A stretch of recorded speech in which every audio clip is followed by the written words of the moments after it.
कितना बड़ा हम पर एहसान किया गया कि आमाल नामा मरने के बाद बंद हो जाए, अगर फिर भी कब्र में जाकर 3 ऐसे अमल बता दिए गए जो कयामत तक उसका सवाब मिलता रहे। सुभान अल्लाह। यानी हम ऐसे रास्ते खोल कर दुनिया से जा सकते हैं जिसके जरिए हमें नेकी मिलती रहे। क्या बात है। अच्छा, कमाल की बात यह कि इन तीनों चीजों में दावत इस्लामी हमें मौका देती है। अल्हम्दुलिल्लाह। अगर आप इल्म फैलाना चाहते हैं, खुद आलिम बन जाएं, अपने बच्चों को आलिम बना लें। अच्छा, आपको लगता है मैं ये नहीं कर पाऊंगा तो उलमा को स्पॉन्सर करना शुरू कर दें, किताबें तलबा को दे दें। तो ये पहला वाला काम में हम दावत इस्लामी के साथ मिलकर कर सकते हैं।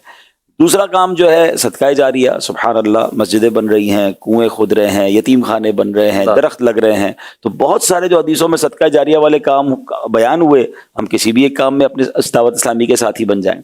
अच्छा, अब तीसरा है कि नेक औलाद। तो नेक औलाद बनाने के लिए जो दावत इस्लामी खुद हमें सपोर्ट कर रही है कि गली गली मदरसे बन रहे हैं। अच्छा जनाब, जामियातुल मदीना मौजूद हैं, आगे चलें तो फिर काफिले हैं, दर्स हैं, इज्तिमात हैं, मदरी चैनल है, कार्टून्स हैं, बच्चों का मदरी चैनल है। यानी मेरे बच्चों को नेक बनाने के लिए मेरी दावत इस्लामी ने क्या कुछ नहीं दिया। तो अगर इन तीनों में से तीनों चीजें करना चाहते हैं तो भी सुभान अल्लाह, किसी एक को पकड़ना चाहते हैं तो हम अगर उसका माइंड सेट बनाएं, प्लानिंग करें कि यार मुझे मरने के बाद भी कब्र में सवाब चाहिए, मुझे सदका जारिया चाहिए, मुझे नेकियां चाहिए, तो फिर किसी में काम करें।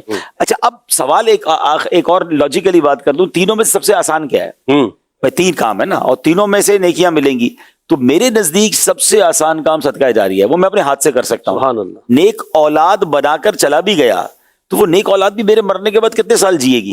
20 साल, 25 साल। बाप और बेटे के मौत में तकरीबन 20-25 साल का फर्क होता है। अगर तबई जिंदगी पूरी गुजार लें, और उसके बाद तो शायद पोते पोतियां तो बहुत मुश्किल है कि मुझे याद करें और फिर उनके बच्चे मुझे याद करें ना। आज हम में से कितने अपने दादा दादी को याद करते हैं? ठीक है ना, वालिद की कब्र पर चले गए तो चले गए, दादा दादी की कब्र पर तो नहीं जाते।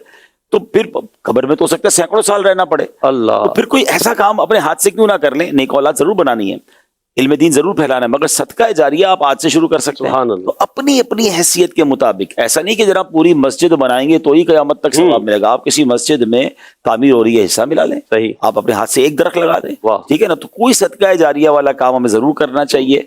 अल्लाह पाक हमें ऐसे अमाल नसीब फरमाए कि हमें मरने के बाद क़यामत तक कब्र